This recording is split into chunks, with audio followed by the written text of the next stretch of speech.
Hello mga Dabarkads! Gusto ko, may kasama po tayo. Manang halian na. Oras lang tanghalian naman. Oras na naman ang tanghalian. Ang ulam natin, tapsoy. Tapsoy po, tapsoy. Tapsoy ang ating tanghalian.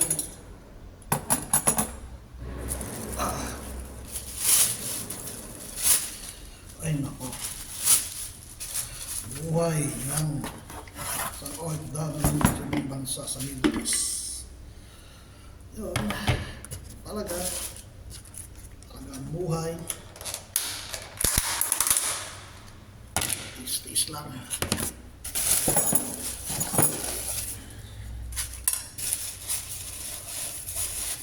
Diba, tiis-tiis lang yan.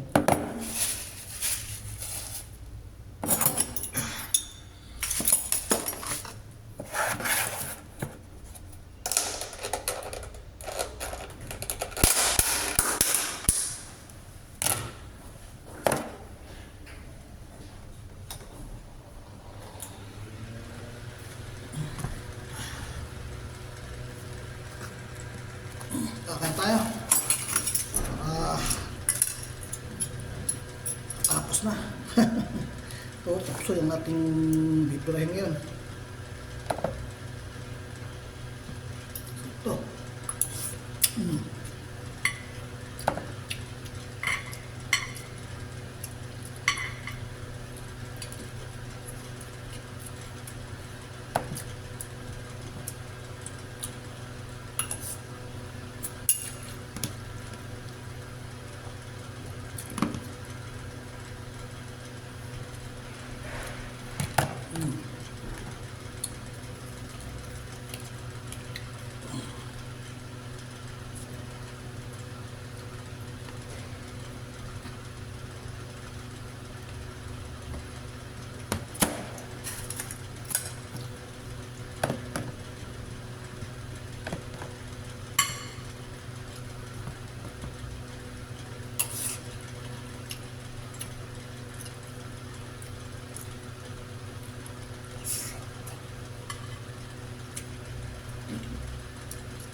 Masarap talaga yung ulap pag nilalagyan mo ng patis. Pero kung sana kung sila pa ito labuin, ay masarap.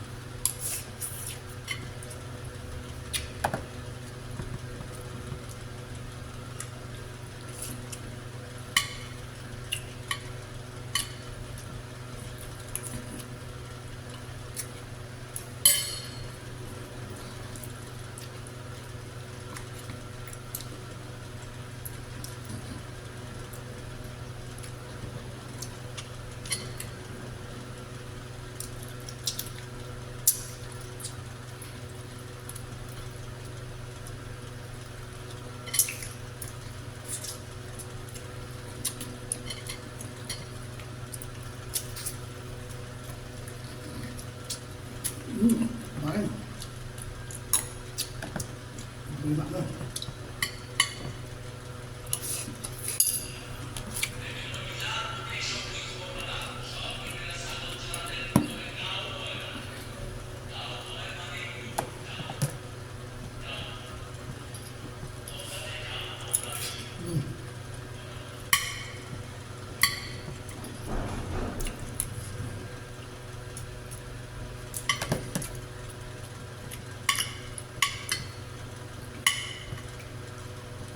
Sarap talaga.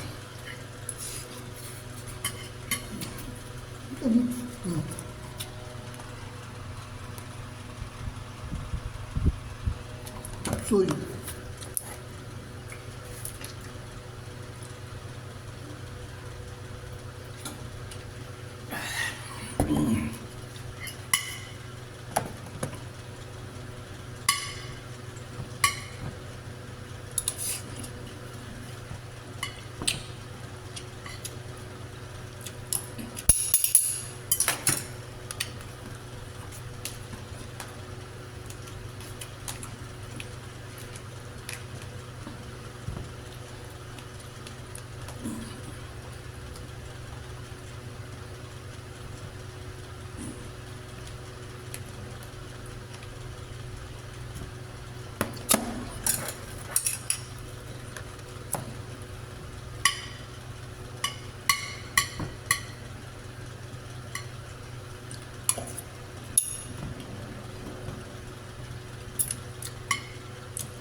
Mm.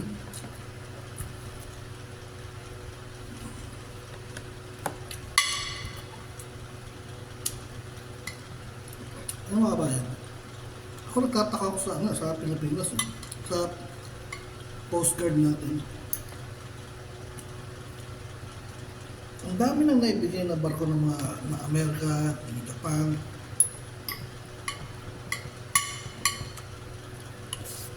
Yun nga, marami ng barkong naibigay ang Amerika, ng Japan. Nag-donate lang ako ilang pirasong barko.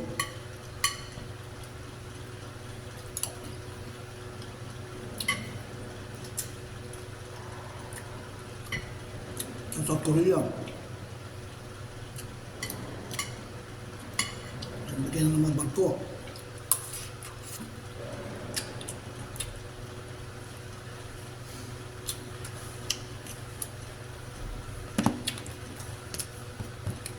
Pero magtataka ka,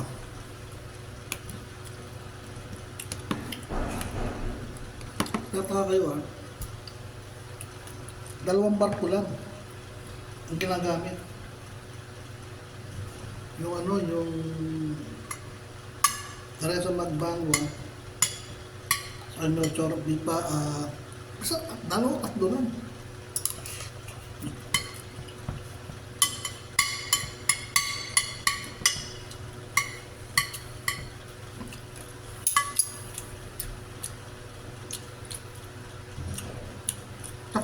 Tatlo lang yung ginagamit. Mga harap sa China. Hindi naman mga pulpul. Kasi yung ibang barko pati na gamitin. No?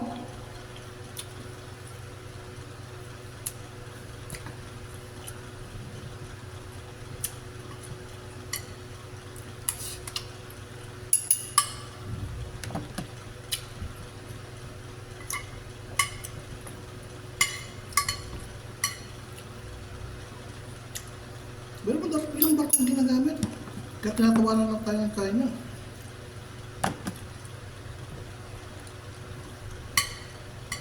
Alam mo kung ba't ganyan mga utak ng PCG?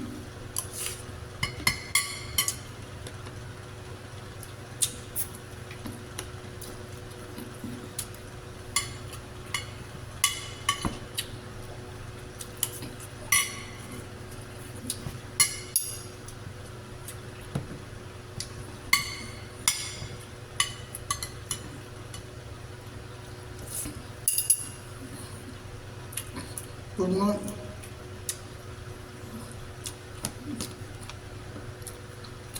kasi na wala sinasabi.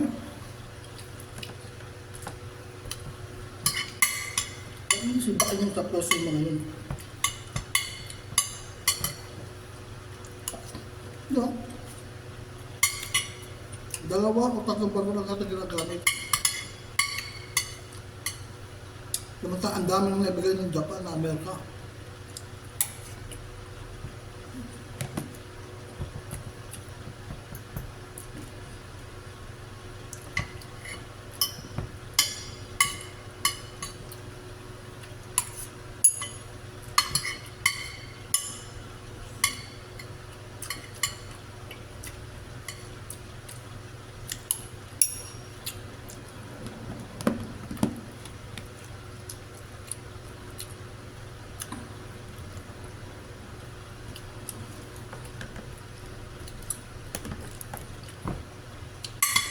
No? Nasaan? Kanino dinala? Tinago sa bulsa. Parang yung utak ng PCB. Wala na ayot.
Pakita lang talaga ng piso dyan na wala siyang utak.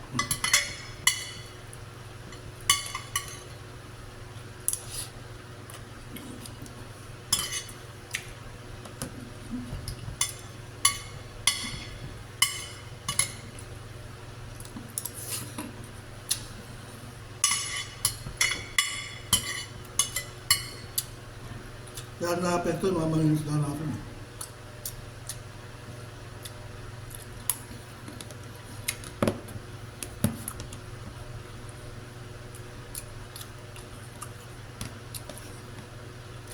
Lagi na lang ganun, bubumbay ng tubig. Nako.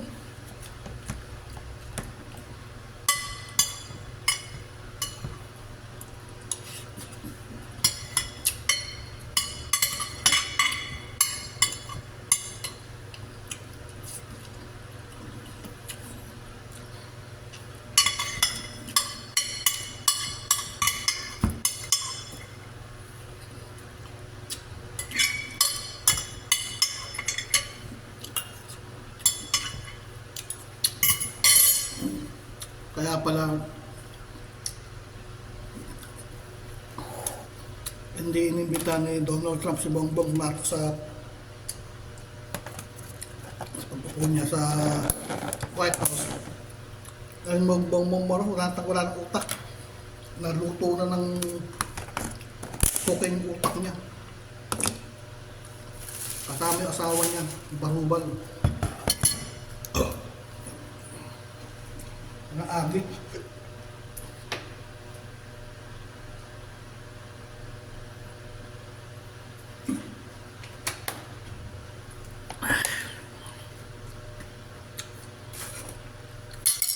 Ay nako. Kawawa ang mga mangingisda. Kawawa ang mga Pilipinas sa nila kong bombong. Kawawa talaga. Ay nako.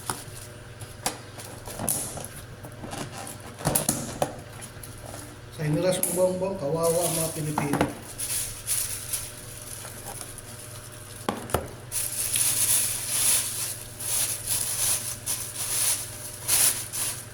Kaya nako bongbong, nasa ng utak mo.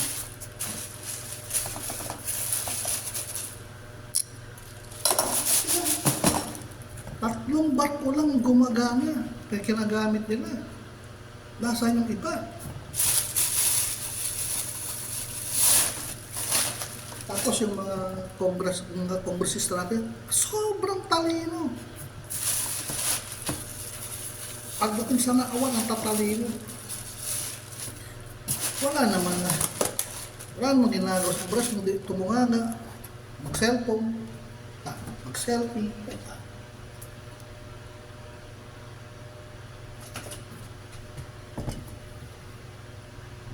Sayang lang pinapasweldo sa kanila. Dapat i-abolish na lang yun.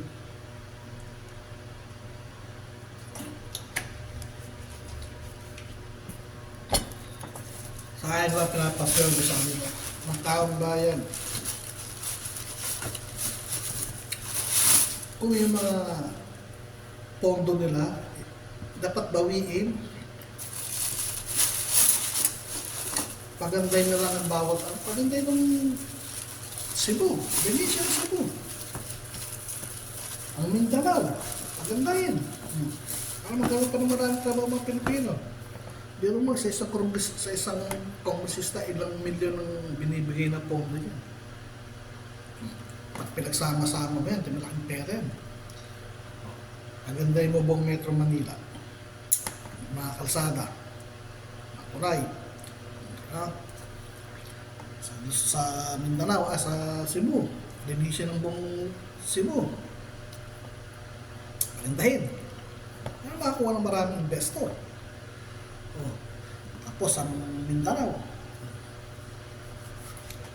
Sa isa pa, yung mga abono, magtataka.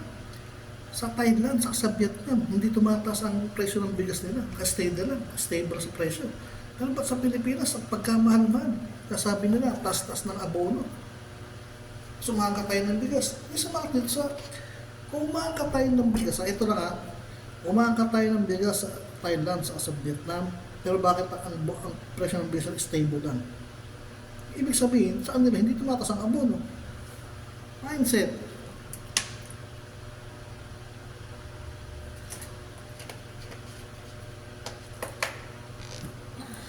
Di ba? Yun lang. Simple lang eh. Ewan ba kaya sa presidente natin ba, walang laman ng utak. So, lang po, sinabi ko lang yung sama ng loob ko, hinanakit ko sa kanila. So, tapos na rin naman yung ating tanghalian. So, nakapagpakat na ako. So, bago ako magpasalamat sa inyo, bago tayo mag-iwalay, mag-subscribe kayo sa aking channel, pakipindot po ang notification bell, like, share, comment po kayo. At panoorin po ninyo ang lahat ng aking video, supportan po ninyo. At yun lang po, maraming salamat po. Bye-bye, thank you!